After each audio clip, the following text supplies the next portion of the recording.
Hello hi नमस्कार, आप सुन रहे हैं जागरण पॉडकास्ट का खबरनामा। मेरा नाम है शताक्षी सिंह। आज तारीख है 19 अप्रैल की और दिन है शुक्रवार का। चलिए आपको बताते हैं आज दिन भर की तमाम बड़ी खबरें। बुलेटिन की शुरुआत करेंगे हेडलाइंस के साथ। 21 राज्यों की 102 सीटों पर वोटिंग 5 बजे तक। मध्य प्रदेश में 63%, राजस्थान में 50% मतदान, बंगाल में सबसे ज्यादा 77% वोट डाले गए।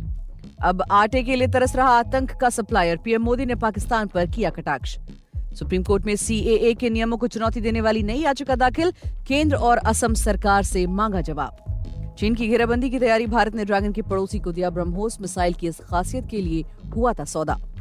यूक्रेन का बड़ा दावा, रूस का Tu-22M3 स्ट्रेटेजिक बॉम्बर मारा गया।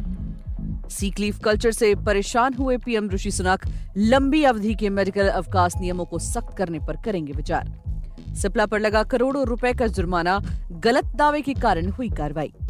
सुशांत सिंह राजपूत को याद कर भावुक हुई अंकिता लोखंडे, बताया दर्द से गुजर रहा है परिवार। आईपीएल 2024 में आज लखनऊ वर्सेस चेन्नई का मैच। लखनऊ के खिलाफ चौथा मैच खेलने उतरेगी चेन्नई। इकाना में दूसरी बार होगा मुकाबला। अब खबरें विस्तार से जान लीजिए। लोकसभा की फर्स्ट फेज में 21 राज्यों केंद्र शासित प्रदेशों की 102 सीटों पर आज वोटिंग हुई। सीटों के हिसाब से ये सबसे बड़ा फेज है। वोटिंग शाम 6 बजे तक चली। पीएम मोदी ने सभी से वोट डालने की अपील की थी। उन्होंने हिंदी, तमिल, मराठी समेत 5 भाषाओं में ट्वीट किया।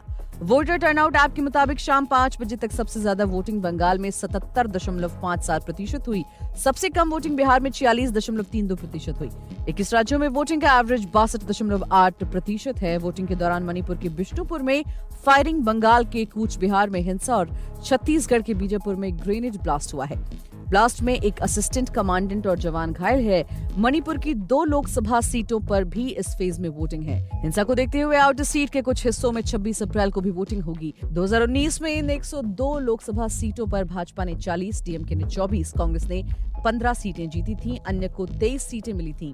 इस फेज में अधिकतर सीटों पर मुकाबला इन्हीं 3 दलों के बीच में है।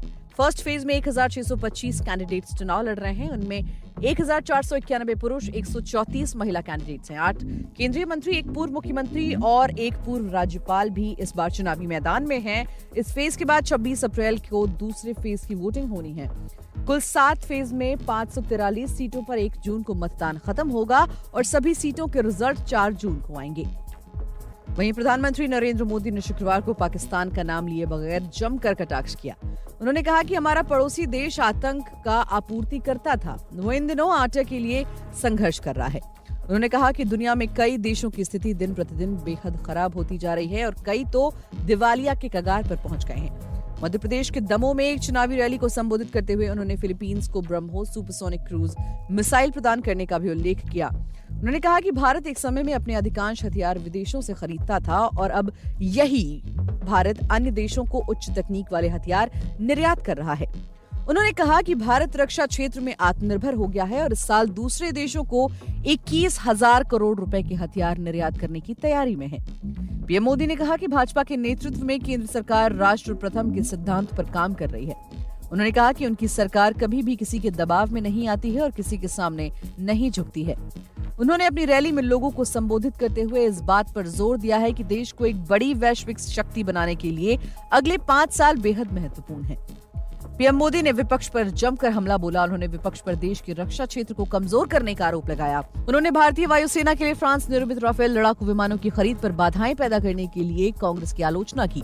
पीएम मोदी ने कहा कि अगर विपक्षी दल सत्ता में होता तो तेजस विमान आसमान में नहीं उड़ पाते। वहीं सुप्रीम कोर्ट ने नागरिकता नियम 2024 को चुनौती देने वाली एक याचिका पर शुक्रवार को केंद्र और असम सरकार से जवाब तलब किया। प्रधान न्यायाधीश डीवाई चंद्रचूड़ और न्यायमूर्ति जेबी पारदीवाला की पीठ ने याचिकाकर्ता गुवाहाटी निवासी हिरेन गोहेन का प्रतिनिधित्व करने वाले एक वकील की दलीलों को गौर से सुना और फिर राज्य सरकार और केंद्रीय गृह और विदेश मंत्रालयों को नोटिस जारी किया। कोर्ट ने साथ ही ये आदेश दिया कि नई याचिका को इस मुद्दे पर लंबित याचिकाओं के साथ टैग किया जाए। याचिका में कहा गया कि बांग्लादेश से असम में अवैध प्रवासियों की अनियंत्रित संख्या में आने से राज्य में भारी जनसांख्यिकीय परिवर्तन हुआ। मूल निवासी जो कभी बहुसंख्यक हुआ करते थे अब अपनी ही भूमि पर अल्पसंख्यक हो गए हैं। हाल ही में पीठ ने सीएए नियमों के संचालन पर रोक लगाने से इनकार करते हुए केंद्र के उन आवेदनों पर जवाब देने को कहा जिनमें कोर्ट की ओर से सीएए की वैधता को चुनौती देने वाली याचिकाओं का निपटारा होने तक उनके कार्यान्वयन पर रोक लगाने की मांग की गई थी। वहीं हमेशा आंख दिखाने वाले चीन को भारत अब घेरने की तैयारी में है। भारत ने चीन के पड़ोसी फिलीपींस को ब्रह्मोस सुपरसोनिक क्रूज मिसाइल की पहली खेप सौंप दी है। इस मिसाइल से फिलीपींस की रक्षा क्षमता में इजाफा होगा। बता दें कि दोनों देशों में साल 2022 में 37.5 करोड़ अमेरिकी डॉलर का समझौता हुआ था। रक्षा सूत्रों के अनुसार भारतीय वायुसेना ने फिलीपींस के मरीन कॉर्प्स को हथियार प्रणाली पहुंचाने के लिए अपने अमेरिकी मूल C-17 ग्लोबमास्टर परिवहन विमान को मिसाइलों के साथ फिलीपींस भेजा। अधिकारी ने कहा कि मिसाइलों के साथ साथ ब्रह्मोस सुपरसोनिक क्रूज मिसाइल प्रणाली के लिए ग्राउंड सिस्टम का निर्यात पिछले महीने ही शुरू हुआ था। ये मिसाइल मिलने के बाद फिलीपींस की सेना की ताकत में बड़ा इजाफा होगा। ब्रह्मोस की खासियत क्या है वो भी जान लीजिए। ब्रह्मोस सुपरसोनिक क्रूज मिसाइल की स्पीड काफी तेज है और उसकी मारक क्षमता 290 किलोमीटर है। इस मिसाइल की खास बात यह है कि इसे पनडुब्बी, जहाज, विमान या जमीन से लॉन्च किया जा सकता है। एक खास बात इस मिसाइल में यह भी है कि ये हवा में अपना रास्ता भी बदल सकता है, जिससे इसे ट्रैक करना मुश्किल हो जाता है। विदेशी खबरों की बात करें तो यूक्रेन ने शुक्रवार को दावा किया कि उसने रूस के स्ट्रेटेजिक बॉम्बर को मार गिराया, लेकिन मॉस्को अलग तरह की बात कर रहा है। दरअसल मॉस्को के अधिकारियों का कहना है कि Tu-22M3 स्ट्रेटेजिक बॉम्बर विमान एक मिशन के बाद आई खराबी की वजह से कम आबादी वाले इलाके में क्रैश हो गया। रूस और यूक्रेन के बीच 2 साल से भी ज्यादा समय से युद्ध छिड़ा हुआ है। ऐसे में किसी भी दावे की पुष्टि नहीं की जा सकती है। इस युद्ध के बीच रूसी फाइटर जेट्स को मार गिराने के यूक्रेन के पिछले दावों का मॉस्को ने या तो खंडन किया था या उस पर चुप्पी साधी थी।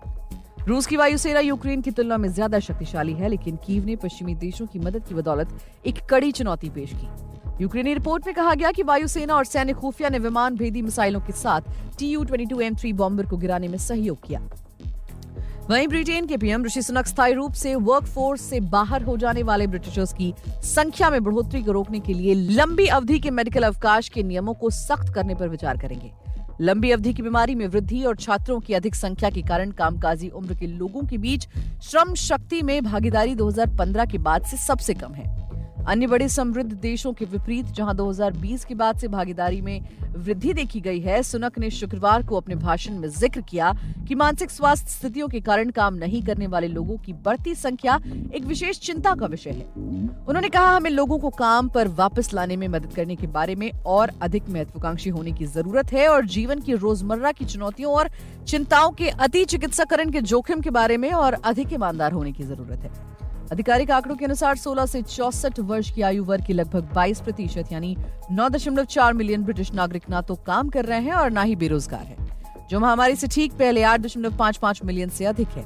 उनमें से 2.8 मिलियन लंबे समय से बीमार हैं और 2,06,000 अस्थायी रूप से बीमार हैं। वही देश की दिग्गज फार्मा कंपनी सिप्ला पर जीएसटी अथॉरिटी ने 1 करोड़ 83 लाख रुपए का जुर्माना लगाया है। अथॉरिटी का कहना है कि कंपनी ने एजुकेशन सेस पर गलत दावे किए थे। कंपनी को सीजीएसटी और सेंट्रल एक्साइज डिपार्टमेंट से नोटिस मिला है, जिसमें उसे केंद्रीय माल और सेवा कर अधिनियम 2017 और महाराष्ट्र माल और सेवा कर अधिनियम के तहत 1 करोड़ 83,17,388 रुपए का जुर्माना लगाने का आदेश मिला है। ये जानकारी सिप्ला के नियामक फाइलिंग के दौरान दी गई है। इसमें आगे बताया गया है कि आदेश जीएसटी प्राधिकरण द्वारा इस पर तर्क कर दिया गया है कि कंपनी ने वित्त वर्ष 2017 और 18 में एक्साइज से जीएसटी में स्विच के दौरान कंपनी ने एजुकेशन सेस पर अमान्य क्रेडिट दावा किया गया था। इस पर कंपनी पर जुर्माना और वसूली का आदेश दिया गया है। सिप्ला ने आगे कहा कि तथ्यों के आकलन और प्रचलित कानून के आधार पर वो इस संबंध में अपीलीय प्राधिकारी के पास आवश्यक अपील दायर करेगी। इसमें कहा गया कि उक्त आदेश के कारण कंपनी की वित्तीय स्थिति या संचालन पर कोई महत्वपूर्ण प्रभाव नहीं पड़ेगा। बात करें मनोरंजन जगत की, तो अंकिता लोखंडे अक्सर कई मौकों पर दिवंगत अभिनेता सुशांत सिंह राजपूत के बारे में बात करती हुई नजर आती हैं। इसके साथ ही वो उनके परिवार के भी काफी क्लोज हैं और उनकी सबसे बड़ी समर्थकों में से एक रही हैं। अब हाल ही में अंकिता लोखंडे ने एक इंटरव्यू में सुशांत के बारे में खुलकर बात की है। अंकिता लोखंडे ने बताया है कि कैसे आज भी दिवंगत अभिनेता का परिवार बहुत दर्द से गुजर रहा है। उनके लिए इस नुकसान से निपटना आसान नहीं है। एक्ट्रेस ने उन सभी पर प्रतिक्रिया दी जो सुशांत के लिए न्याय की मांग कर रहे हैं। हाल ही में अंकिता लोखंडे ने India.com से बात करते हुए कहा कि श्वेता दी और पूरा परिवार बहुत कुछ झेल रहा है। मैं अब भी उनसे जुड़ी हूँ। मैं जानती हूँ कि वो दर्द से गुजर रहे हैं और उनके लिए इसे छोड़ना आसान नहीं है। वो निश्चित तौर पर इसे बंद करने की मांग करेंगे। मुझे यकीन है कि उन्हें जल्द ही न्याय मिलेगा।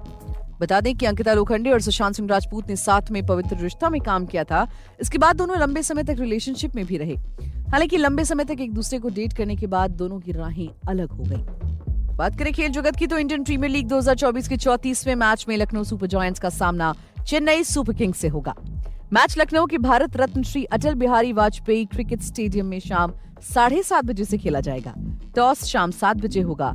लखनऊ की टीम इस सीजन में 6 में से 3 मैच में जीत हासिल कर पॉइंट्स टेबल में 5वें नंबर पर है, जबकि चेन्नई 6 में से 4 मैच जीतकर 3रे नंबर पर है। लखनऊ सुपर जायंट्स और चेन्नई सुपर किंग्स के बीच आईपीएल में अब तक 3 मैच खेले गए। दोनों टीमें एक-एक मैच जीती हैं, जबकि एक मैच बेनतीजा रहा।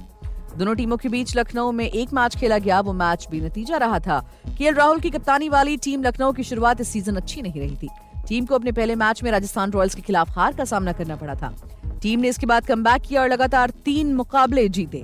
दूसरे मैच ने पंजाब किंग्स, तीसरे में रॉयल चैलेंजर्स बेंगलुरु और चौथे में गुजरात टाइटंस को हराया। लेकिन टीम को पिछले 2 मैचों में दिल्ली कैपिटल्स और कोलकाता नाइट राइडर्स के खिलाफ हार का सामना करना पड़ा। टीम के टॉप स्कोरर निकोलस पूरन है और बॉलिंग में यश ठाकुर टॉप पर है। इसी के साथ आज के लिए फिलहाल इतना ही। देश और दुनिया की तमाम खबरों को जानने के लिए जुड़े रहिए हमारे साथ और सुनते रहिए जागरण पॉडकास्ट का खबरनामा।